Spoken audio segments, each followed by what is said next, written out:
Olá, telespectador da TV Mar Canal 525, um forte para você que me acompanha em qualquer ponto do planeta pela internet, pelo portal gazetaweb.com, pelos assinantes Net Claro, um forte abraço também. Estamos aqui estendendo esse abraço nessa linha de conectividade com você pelo canal 525 em Maceió e na região metropolitana, e também você que tem em seu smartphone o aplicativo TV Mar. Um forte abraço mesmo. Estamos juntos em mais uma edição do programa Canal Esportes. Pela próxima meia hora vamos trazer as principais notícias, os principais assuntos e as informações de interesse da sociedade, dos apaixonados pelo esporte. Daqui a pouco você vai poder acompanhar aqui neste programa os detalhes da eliminação do CRB. Ontem perdeu para o Fortaleza novamente, está fora da Copa do Brasil, deixando de colocar no bolso aproximadamente 3 milhões e meio de reais se conseguisse passar para a próxima fase da competição, as quartas de final. Fortaleza classificado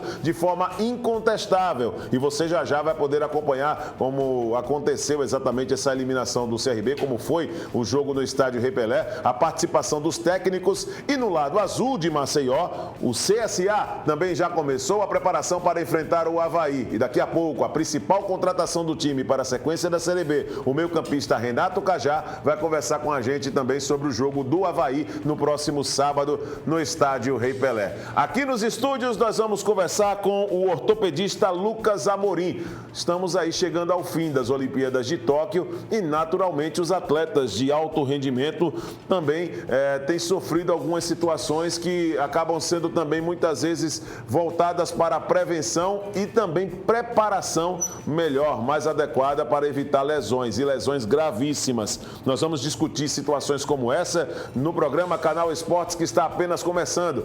É o mais irreverente programa de esportes da TV Alagoana. O meu, o seu, nosso Canal Esportes.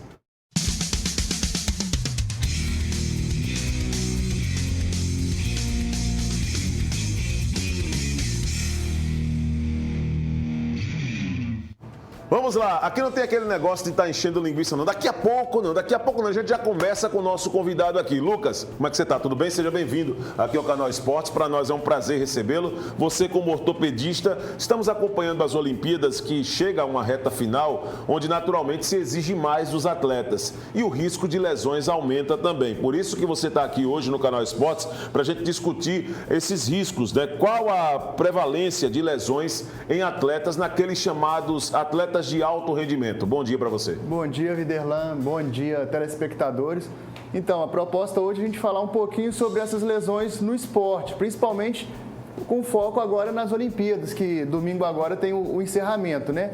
Alguns estudos mostram, Viderlan, que um atleta profissional, durante a temporada dele, vai ter pelo menos uma lesão durante essa temporada. Então, a prevalência seria 100%.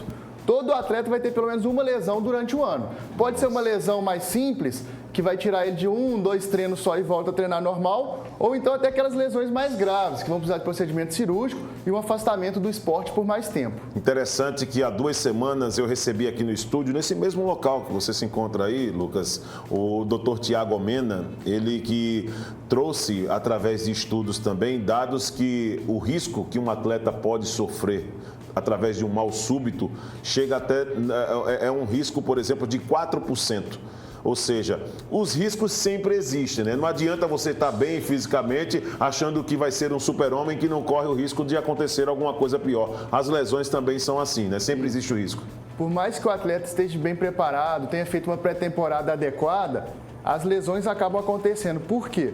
Porque durante o jogo, o nível emocional do atleta tem que ser muito alto e também o nível competitivo. Sim. Então tem contato com o adversário, tem uma cobrança do próprio atleta, do dirigente, da torcida para esse atleta, e tudo isso culmina na questão das lesões, que são muito mais comuns durante os jogos do que nos treinos. Isso tem algum tipo de fato que pode ser associado com o esforço? Muitas vezes quando você está treinando, você não dá aquele gás, passa um pouquinho dos 100% de uma partida oficial, no momento em que ele está numa apresentação e acaba também assumindo um risco de lesão, Lucas? Exatamente. O atleta, no treino, ele se resguarda um pouco.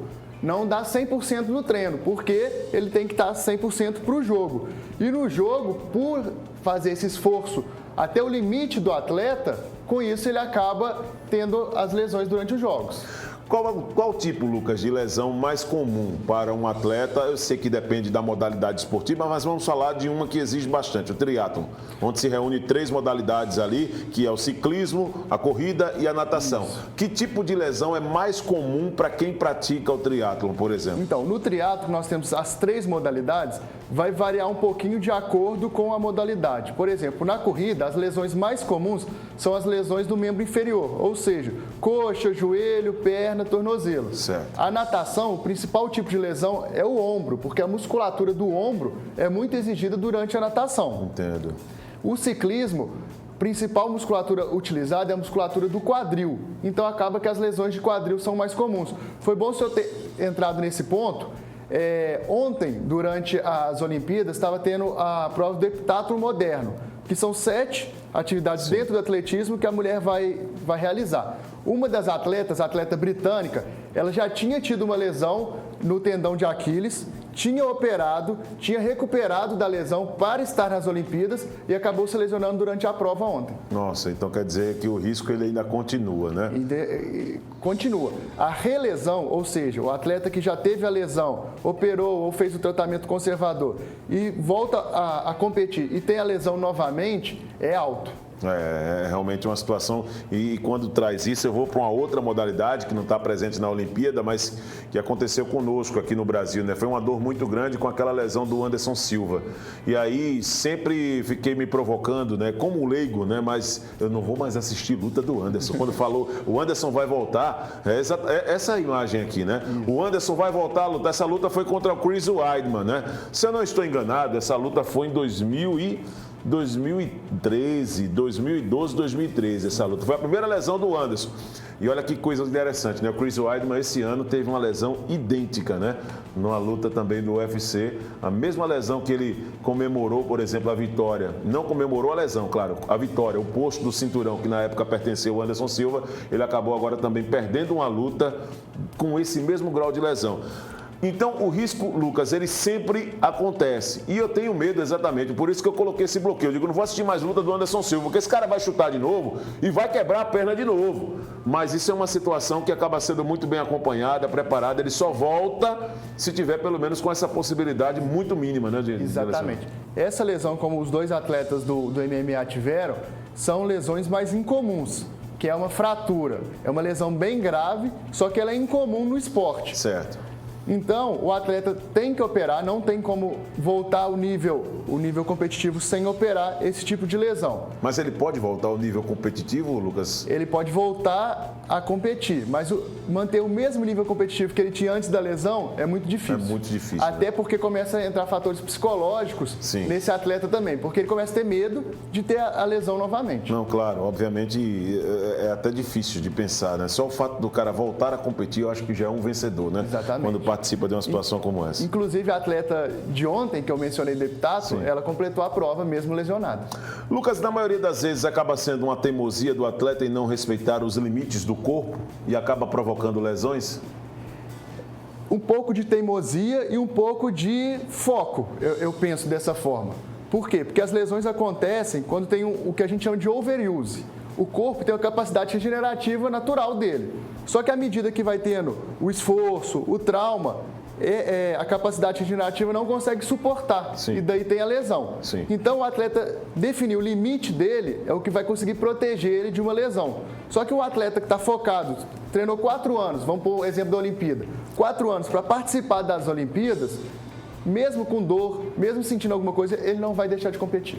Agora, Lucas, estamos conversando, para quem está ligando a TV agora, né, com o ortopedista Lucas Amorim, trazendo aqui tecnicamente e cientificamente muitas explicações a respeito das prevenções que são necessárias e do número de lesões em atletas nesse período de Olimpíada, naturalmente, mas trazendo alguns casos emblemáticos também, como nós já mostramos aí a lesão gravíssima, uma fratura ali do Anderson Silva, quando enfrentou o Chris Weidman e que mudou a vida do Anderson Silva, porque concordo com você, ele não foi mais o mesmo Anderson Silva depois da lesão, isso é claro, é óbvio, né?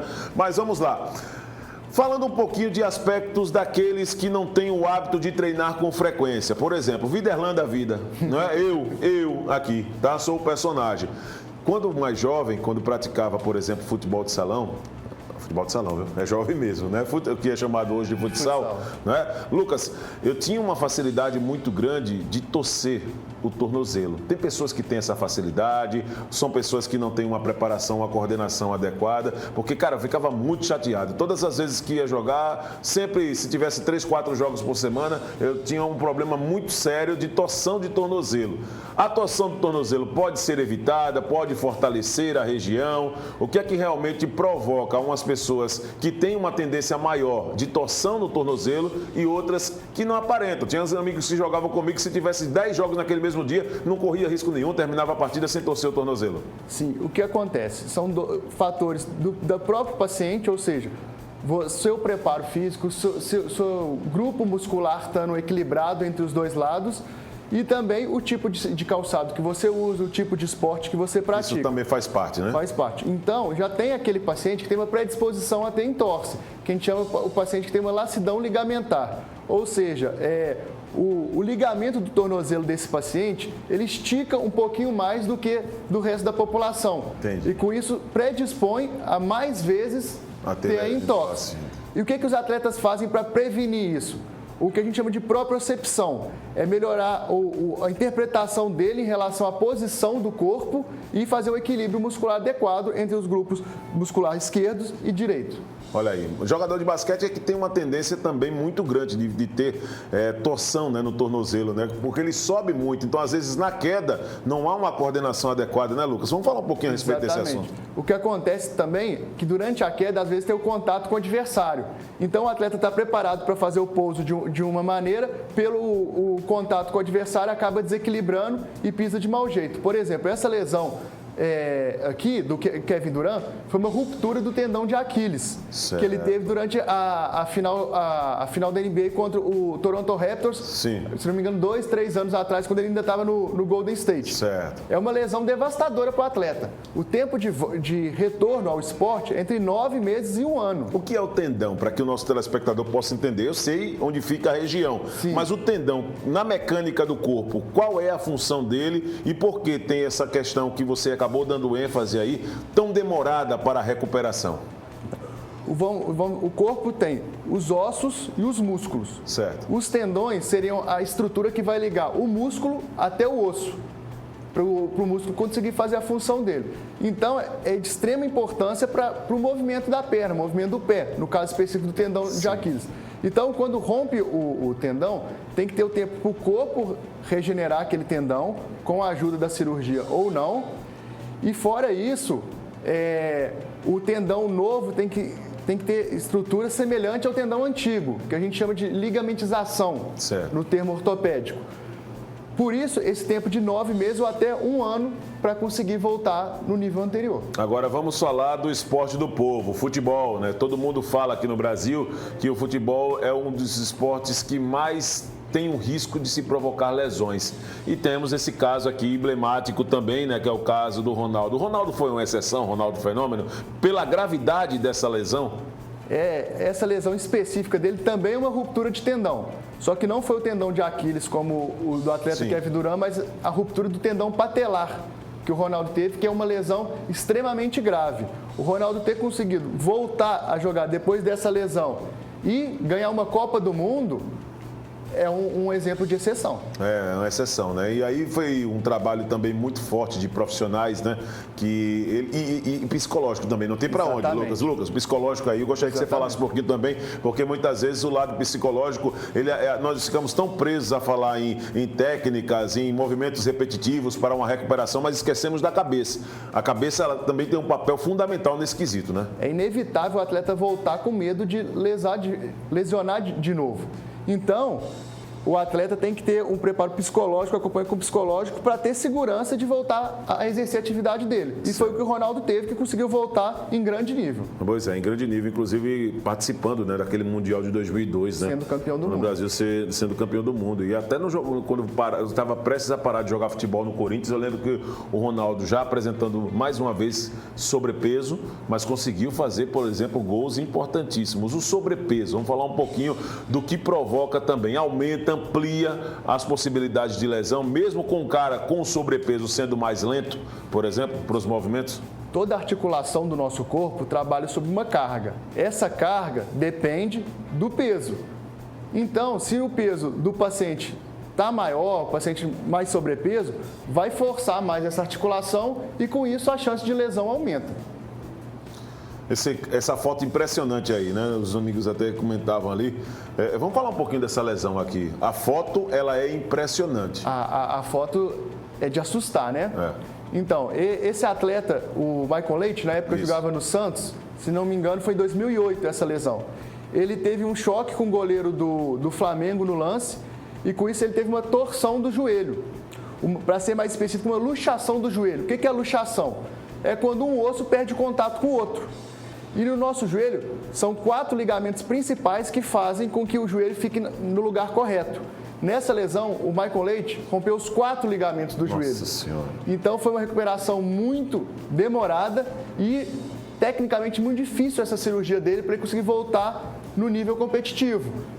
Tanto que o Michael Leite ficou quase 2 anos afastado por causa dessa lesão e não conseguiu retomar o mesmo nível competitivo que ele tinha antes. E quando se fala de uma recuperação como essa, a imagem em si já mostra, né? Então, o papel dos ligamentos para poder manter o joelho dentro de uma mecânica regular para o corpo, acaba sendo totalmente... Aí foi destruído, né, o processo? Foi rompido os 4 ligamentos do joelho do Michael Leite. Aí precisou refazer os ligamentos? Precisa é possível refazer, essas cirurgias hoje, por exemplo, Lucas? Sim, essa cirurgia é feita, dificilmente é feita em uma etapa só, por ser muitos ligamentos, normalmente a gente divide em 2 etapas, faz os ligamentos principais na primeira etapa, quando já tem uma cicatrização adequada, parte para uma segunda etapa para fazer os outros ligamentos complementares. Agora vamos falar de uma coisa também que já ouvi bastante, que é a tal da calcificação. O que é a calcificação num processo recuperatório de um atleta pós-cirúrgico, por exemplo? Existe a calcificação benigna e a maligna. A benigna seria o que a gente quer no osso. Por exemplo, o osso quebrou, precisa ter um processo de calcificação para consolidar esse osso. Certo. Já em alguns tendões que não estão saudáveis, o tecido do tendão é substituído por tecido calcificado. Sim. E daí dá lesão, que é muito comum no ombro. Certo. Tem uma patologia específica, tendinite calcária, que é uma calcificação do tendão do ombro. Certo. Agora vamos falar um pouquinho de um tema também que hoje tem sido bem mais frequente, né? Diante da inclusão cada vez maior das mulheres no esporte, existe alguma diferença sobre o tipo de propensão a lesões neste grupo, no grupo específico para o público feminino? Essa ascensão das mulheres ao esporte está mais recente agora, né? Antigamente as mulheres não participavam tanto de esporte em nível competitivo e até em nível amador, Sim. como está acontecendo hoje em dia. Então, os estudos que nós temos são um pouco restritos, porque os estudos a longo prazo, que a gente chama, que acompanham atletas por muito tempo, a maioria são em homens. Certo. Só que alguns estudos recentes já estão mostrando que as mulheres praticando a mesma atividade que o homem têm um risco de lesão maior. Aí entra alguns fatores. Existem exatamente os fatores. Isso. Um dos fatores é o fator hormonal, que durante a fase ovulatória, pré-ovulatória, já foi demonstrado que a mulher tem uma maior suscetibilidade a ter lesões. Sim. E também a técnica esportiva, mesmo dentro de um mesmo esporte, entre o homem e a mulher é um pouquinho diferente. Então, com isso também, alguns estudos mostram que a técnica utilizada pela mulher predispõe a mais lesão. Impressionante isso, né? Quando a gente recebe realmente um parecer técnico como esse e que acha que todos são iguais na história. Porque, por exemplo, o olhar que nós temos de fora do processo é que todos são iguais. A mulher está competindo na modalidade, que pode ter também lesões igual ao homem, mas essa predisposição é uma situação nova e que, sinceramente, eu não sabia. Bom, Lucas, vamos falar um pouquinho também dessas questões relacionadas à continuidade de vida. O atleta ele foi diagnosticado, aí precisa fazer uma cirurgia no joelho para poder refazer, né, os ligamentos. Mas de repente o cara diz, não quero fazer. É possível em alguns casos o médico dizer para ele, olha, você pode ter uma vida normal, sem a cirurgia, mas pode ter o risco de torcer o joelho novamente por não ter os ligamentos. É possível isso? Vamos pegar o exemplo do principal ligamento cirúrgico do joelho, que é o ligamento cruzado anterior, que é o mais comum em atletas. Se o atleta decidir por não operar esse joelho, ele não pode mais competir. O joelho dele vai ficar instável, ele não vai ter mais segurança, o nível competitivo dele vai baixar muito. Se o atleta falar assim, quero aposentar, não quero continuar no esporte, aí sim, ele pode optar por não operar. Certo. Aí vai depender da demanda do dia a dia dele para a gente ver se esse paciente tem que operar mais para frente ou não. Porque o paciente que não opera o ligamento do joelho, a chance dele desenvolver artrose, que é o desgaste do joelho, precoce, mais cedo é muito maior. É possível ou é mito a ideia da artrose? As pessoas geralmente, quando querem saber que você tem artrose, bota a mão no seu joelho, pede para você levantar a perna aqui, fazendo esse movimento, e se tiver, por exemplo, aqui uns fragmentozinhos, é possível que o grau da artrose já esteja realmente lá em cima, que precisa de uma cirurgia, doutor? É preciso ou é mito isso? Mais ou menos. Mais ou menos, é? Ah, então bom. Quando a gente, o movimento de encostar no joelho, que a gente na medicina chama palpação, o paciente já tem uma artrose avançada, que já tem um inchaço do joelho, a gente consegue sentir como se o joelho estivesse crepitando. Certo. Que seria mais ou menos isso que você falou, certo, encostando no joelho. Só que outras situações, como por exemplo um joelho inchado, pode simular a crepitação. Então, para a gente ter o diagnóstico da artrose, precisa do exame de imagem, que é o raio-x, e o exame físico bem feito. A artrose é o que nesse caso? É quando o osso fica junto com o outro osso e vai assim, tipo, deteriorando? Como é que é, doutor? Entre o osso especificamente do joelho, existem os meniscos e existem cartilagem, que é para proteger o contato do osso contra o osso. É como se fosse um carro lubrificado. Então, para uma peça não ficar atritando contra a outra, existem essas estruturas. Na artrose, a cartilagem vai se deteriorizando e com isso passa a ter contato osso com osso. E daí leva a dor, leva a inflamação e leva a limitação do paciente. E essa inflamação pode provocar um inchaço no joelho, é um indício, né? Exatamente. O inchaço é porque está tendo o atrito e leva uma inflamação. Certo. Temperaturas, baixas temperaturas, elas podem provocar, por exemplo, uma alteração para quem tem essa predisposição, por exemplo, com um problema de joelho. Aí diz assim, cara, estou sentindo o joelho doer hoje por causa da frieza, temperatura baixa, ou é mito isso, doutor? É mito. Normalmente, a dor não está relacionada à temperatura externa. O que pode acontecer é que limiares mais baixos de temperatura alteram a própria percepção do paciente em relação à dor dele. Não só essa dor no joelho, mas qualquer dor que tenha no corpo. Por isso que algumas pessoas falam, no tempo mais frio eu sinto mais dor. É por causa da alteração da percepção dele em relação à dor. Mas a inflamação, o processo de doença não aumenta ou diminui por causa da temperatura externa, não. Certo. Inclusive, o gelo é uma medida muito eficaz para melhorar a dor e inchaço na fase aguda. Teve a entorse, teve a lesão, colocar o gelo 20 minutinhos ali dá um alívio bom para o paciente. Lucas, vamos falar um pouquinho da sua vida. Você gosta de futebol? Gosto. Qual que é o seu clube do coração? É Vasco, né? Tem um sotaque aí. Né? Por que botou? Não, tem que ser, né? Eu sou mineiro. Mineiro? Então é torcedor do Atlético, a maior torcida de Minas Gerais, né? Mas meu time de coração é o Corinthians. Então tá certo, beleza, rapaz. Bom, feliz eu não tô muito não, né? Mas... Então vamos fazer o seguinte... Convida aí o nosso telespectador para acompanhar os melhores momentos, já que você gosta de futebol, da partida ontem do CRB aqui em Maceió contra o Fortaleza pela Copa do Brasil. A apresentação é sua agora, Lucas. Vamos lá. Então, telespectadores, vamos agora poder acompanhar a triste derrota do CRB para o Fortaleza pela Copa do Brasil ontem. No depoimento do técnico Alan Al. A partir de agora, Josiel, vamos colocar então o técnico do CRB fazendo uma análise do resultado negativo. Vamos lá. Uma regularidade maior, é um jogador que estava há algum tempo sem jogar, veio com uma sequência grande de jogos seguidos e é natural essa oscilação dentro da partida e a gente tem um elenco muito qualificado para que quando acontecer esse tipo de situação a gente já tomar a providência da substituição, mas é um grande jogador, a gente confia muito nele e eu tenho convicção de que ele melhorando cada vez mais a condição física, o rendimento também vai ser maior. Eu não concordo, eu acho que a nossa posse de bola ela foi muito ofensiva. E aí é o que eu falo brincando, às vezes tem que combinar com o adversário, né? De facilitar a nossa entrada no último terço. E não tem como combinar esse tipo de situação. Tem que ver do outro lado que é uma equipe muito equilibrada defensivamente, que faz uma linha de 5 jogadores no momento defensivo, congestiona muito bem o meio de campo, tem muita qualidade, não só defensivamente, mas nas transições ofensivas. E a gente procurou furar esse bloqueio, tivemos a oportunidade de finalizar em gol em alguns momentos e tomamos algumas decisões erradas, mas criamos situações e poderíamos estar falando de outro resultado aqui.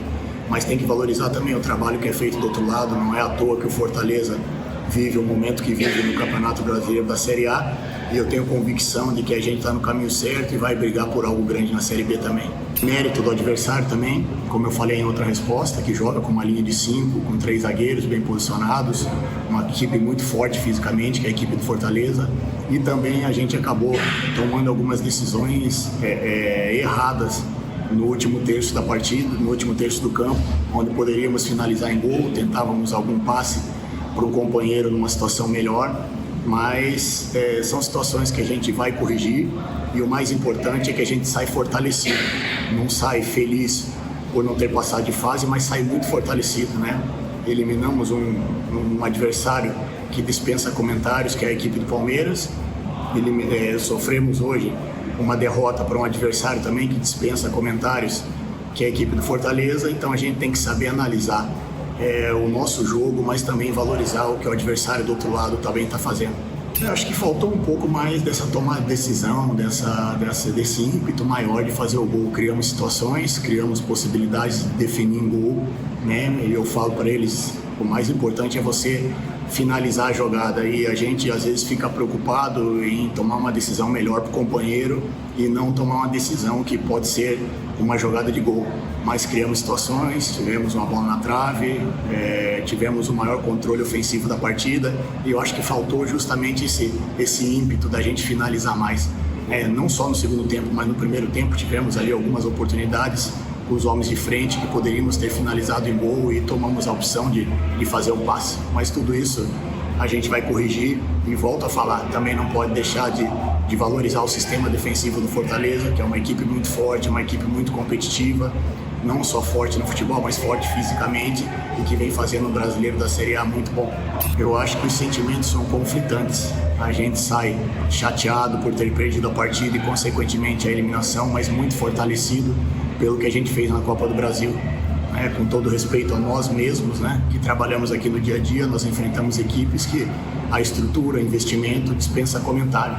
E a gente fez o nosso melhor. Todo jogo a gente procurou lutar, procurou brigar, procurou se entregar, e nós não jogamos contra qualquer um, né? Nós jogamos contra o Palmeiras, nós jogamos contra o Fortaleza, que são equipes que brigam aí pelo título da Série A, e que estão num momento tão bom talvez quanto o nosso. O que deixa de positivo para nós é que a gente aí tem condições de brigar por algo grande na Série B, e vai fazer isso do início ao fim. Eu acho que a gente tira muita lição positiva. Como eu falei, a gente enfrentou equipes aí que estão num nível de investimento, de estrutura, de elenco muito grande, né? Muito acima. São equipes que brigam aí pelo título da Série A. E o que a gente fez aqui, né, marcando história na eliminação contra o Palmeiras, e hoje, com a sensação de que poderíamos sim ter passado de fase, tomando algumas decisões um pouquinho mais objetivas, né, na finalização, a gente poderia pelo menos aí ter brigado para levar a decisão aos pênaltis. Mas eu acho que fica as lições positivas, de que nós estamos no caminho certo, de que nós estamos trabalhando duro, firme, e que a gente vai brigar por algo grande na Série B. Tá aí então Alan Al reconhecendo a superioridade do Fortaleza nos 2 jogos, né? O Fortaleza vencendo as 2 partidas, 2-1 no primeiro jogo, e ontem venceu por 1-0. A curiosidade é que nos 2 jogos, 3 gols do Wellington Paulista. Foi verdadeiro carrasco na vida do CRB. Vamos falar um pouquinho da questão da idade, Lucas, continuando nossa entrevista aqui com as questões relacionadas a prevenções e lesões também em atletas, principalmente na parte de membros inferiores. O atleta, quando chega a uma determinada idade, que praticou muitas vezes lá atrás somente uma modalidade esportiva, exemplo, corrida de rua, ou o esporte que é considerado agora do momento, né, que é esses esportes que trabalham todos os músculos do corpo e promovem atividades como o crossfit. Sim. Esses atletas, eles correm o risco de ter problemas maiores em lesão por estar subindo caixa, impacto no joelho, quando chegam a determinada idade, Lucas? Na população normal, sem ser atleta, sem fazer exercício, as lesões já aumentam com o avançar da idade. Então, o atleta, da mesma forma, fica muito mais susceptível a ter lesão à medida que vai envelhecendo. Tanto que a maioria dos atletas termina a carreira porque várias lesões, começa a incomodar, começa a doer, e daí vê que não consegue mais manter o mesmo nível. Em relação ao CrossFit, os estudos são muito divergentes. Alguns estudos mostram que alguns tipos de lesão aumentam, outros estudos mostram que aquele atleta que faz o exercício bem orientado, respeitando os limites dele, respeitando o movimento do corpo adequado, o índice de lesão não aumenta tanto. Certo. Então, entrar nesse método do CrossFit ainda é um pouco controverso. Ainda existem muitas discussões, né, nesse sentido, né, se é positivo, se os efeitos são positivos ou... Mas o que é muito certo é que aquele que não faz com uma orientação adequada, faz o exercício por conta própria, não respeita os limites do próprio corpo, esses vão ter lesões e lesões sérias. Pois é. Estamos conversando com o Lucas Amorim, ortopedista, e trazendo também as últimas informações do esporte aqui no nosso programa, nesse canal Esporte Super Especial, né? O Renato Cajá, por exemplo, meio-campista do CSA, a principal contratação do CSA para a sequência da Série B, já tem 36 anos. É um dos mais experientes do elenco. E é o atleta que fala também dos desafios da partida contra o Avaí no próximo sábado, em mais uma rodada da Série B. Vamos ver. A gente busca sempre fazer gol, né? A gente sabe que as oportunidades são difíceis, né? A gente tenta aproveitar e às vezes não consegue fazer esse gol que é difícil, um gol de longe. Assim, a gente sabe que os goleiros hoje estão jogando um pouco adiantado ali. Na Ponte eu consegui fazer um em 2015 contra o Chapecoense, mas foi um pouco à frente da linha de meio de campo, né? Esse contra no Rei Pelé foi bem mais atrás assim. E quase aconteceu, né? Mas vamos buscar fazer gols, se for do meio de campo, de trás. O importante é tentar fazer o máximo possível para que a gente possa ajudar a equipe e tentar fazer gol de qualquer forma. E o Vitória, os gols do Vitória da Ponte Preta, né? A gente teve as passagens legais lá, né? O importante é pensar agora, tentar fazer o máximo possível de gols aqui, tentar a equipe crescer junto aí para que a gente possa crescer nessa competição e todo mundo tá se ajudando para fazer esses gols. Eu já sabia e sei também, em qualquer lugar que você passa você tem cobrança, né? A gente sabe de toda a situação que o clube passou, né? Praticamente está se reconstruindo com os atletas que tem. A gente sabia que ia ter dificuldades na competição, troca de técnico, troca de jogadores, né? Jogadores saindo, a gente sem tempo para treinar, sem tempo para se preparar, então sabia que ia sofrer um pouco, né? Acredito que o meu discurso para vocês é esse: eu acredito que o time vai amadurecer, sabe?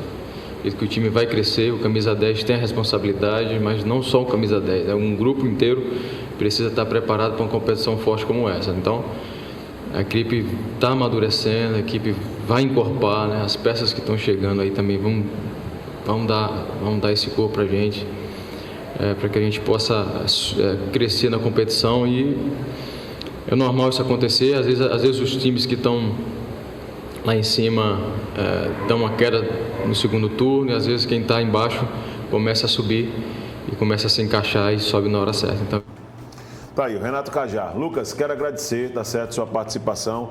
Acho que você teve, durante esse programa aqui, uma oportunidade de levar para o nosso telespectador, aquele que é fiel, que acompanha todos os dias o canal Esportes, muitos esclarecimentos sobre os cuidados, né, que nós devemos ter.